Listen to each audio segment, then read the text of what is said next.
हमारी आज की कहानी है कर्ण को ही सबसे बड़ा दानी क्यों कहते हैं। दोस्तों, अगर आपको हमारी ये कहानी पसंद आती है तो प्लीज़ हमें अपना सुझाव ज़रूर दें और हमारे चैनल को सब्सक्राइब करें, शेयर करें। धन्यवाद। एक बार की बात है, श्री कृष्ण और अर्जुन कहीं जा रहे थे। रास्ते में अर्जुन ने श्री कृष्ण से पूछा कि प्रभु, एक जिज्ञासा है मेरे मन में, अगर आज्ञा हो तो पूछूं। श्री कृष्ण ने कहा, अर्जुन, तुम मुझसे बिना किसी हिचक के कुछ भी पूछ सकते हो। तब अर्जुन ने कहा कि मुझे आज तक यह बात समझ नहीं आई कि दान तो मैं भी बहुत करता हूँ, परंतु सभी लोग कर्ण को ही सबसे बड़ा दानी क्यों कहते हैं। यह प्रश्न सुनकर श्री कृष्ण मुस्कुराए और बोले, आज मैं तुम्हारी यह जिज्ञासा अवश्य शांत करूंगा। श्री कृष्ण ने पास में ही स्थित 2 पहाड़ियों को सोने का बना दिया। इसके बाद वह अर्जुन से बोले कि हे अर्जुन, इन दोनों सोने की पहाड़ियों को तुम आसपास के गांव वालों में बांट दो। अर्जुन प्रभु से आज्ञा लेकर तुरंत ही यह काम करने के लिए चल दिया। उसने सभी गांव वालों को बुलाया, उनसे कहा कि वह लोग पंक्ति बना लें, अब मैं आपको सोना बांटूंगा, और सोना बांटना शुरू कर दिया। गांव वालों ने अर्जुन की खूब जय जयकार करनी शुरू कर दी। अर्जुन सोना पहाड़ी में से तोड़ते गए और गांव वालों को देते गए।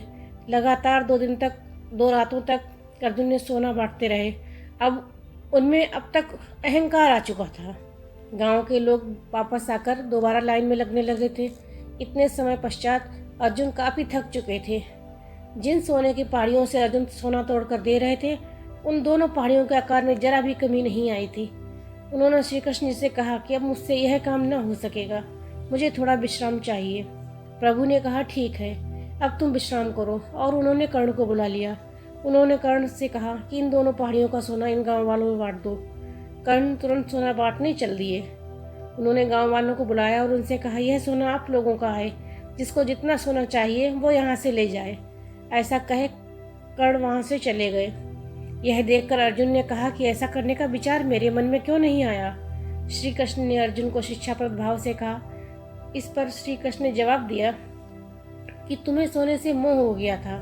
तुम खुद यह निर्णय कर रहे थे कि किस गाँव वाले को कितनी जरूरत है, उतना ही सोना तुम पहाड़ी से खोदकर उन्हें दे रहे थे। तुम्हें दाता होने का भाव आ गया था। दूसरी तरफ कर्ण ने ऐसा नहीं किया। वह सारा सोना गांव वालों को देकर वहां से चले गए। वह नहीं चाहते थे कि उनके सामने उनकी कोई जय जयकार या प्रशंसा करे।